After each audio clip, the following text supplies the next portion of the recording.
وہ دنیا میں بھی کامیاب، آخرت میں بھی، آج بھی وہی نمونہ ہے۔ حضرت عمر اگر اسلام نہ لاتے اور اسلام میں وہ اعمال نہ کرتے جو اللہ نے پسندیدہ ہیں تو کبھی وہ عمر نہ بنتے جو آج کی تاریخ میں بھی لوگ کہتے ہیں عمر ناز۔ جہالت میں وہ خود کہتے ہیں کہ مجھے اونٹ بھی ٹھیک سے چرانے نہیں آتے تھے، میرے باپ خطاب میری پٹائی کرتے تھے جب میں بھوکے اونٹ لے کے آتا تھا۔ اسی نے عمر کو اسلام نے کیا ان آزمائشوں سے گزرے، نبی کریم صلی اللہ علیہ وسلم نے تربیت کی، کیا انسان بنا ہے، کیا حکمران بنا ہے۔ سوچیں تو صحیح ذرا، کتنی سادہ و رنگین ہے داستان حرم۔ اس قرآن و سنت کو پڑھیے، اس کو سمجھیے، اس کے مطابق اپنی زندگیاں گزاریے، پھر دیکھیں اللہ تعالیٰ آپ کو کیا سوچ، کیا فکر، کیا روشنی عطا فرماتا ہے، کس طرح اللہ تعالیٰ آپ کو اندھیروں سے نکال کے اس قرآن و سنت کی روشنی میں لے آتا ہے۔ اللہ مجھے بھی اور آپ کو بھی اس کی توفیق عطا فرمائے۔ سر اس کے اوپر دو دعائیں آمین بھی ثم تو آپ آمین۔ صلی اللہ علیہ وسلم نے سکھائی ہیں، رب اشرح لی صدری، اور دوسری اللہم انی اعوذ بک من ضیق الدنیا و ضیق یوم القیامہ۔ تو دعا بھی ہمیں بہت زیادہ کرنی چاہیے اپنے سینے کے کھلنے کے لیے۔ یہ جو بات آپ کہہ رہے ہیں نا، دعا مومن کا ہتھیار ہے۔ جب اس کے دل میں کوئی تڑپ ہوتی ہے نا تو وہ اس کا اظہار دعا میں ہوتا ہے، اور یہ دعائیں اللہ اور نبی صلی اللہ علیہ وسلم کا احسان ہے کہ انہوں نے ہمیں سکھا دی ہیں، قرآن میں بھی اور اس میں بھی بہت ساری دعائیں ہیں، موقع نہیں ہے اس وقت۔ اب ذرا ٹائم ہو گیا ہے، آپ میں سے کوئی دعا مانگے جلدی سے، اور ہم آج کے درس کا سلسلہ جو ہے وہ اختتام پذیر کریں۔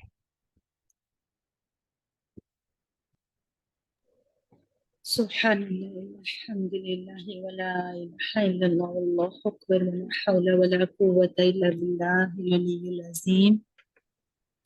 اللہم صلی علی محمد وعلی آل محمد كما صلیت علی ابراہیم وعلی آل ابراہیم انک حمید مجید۔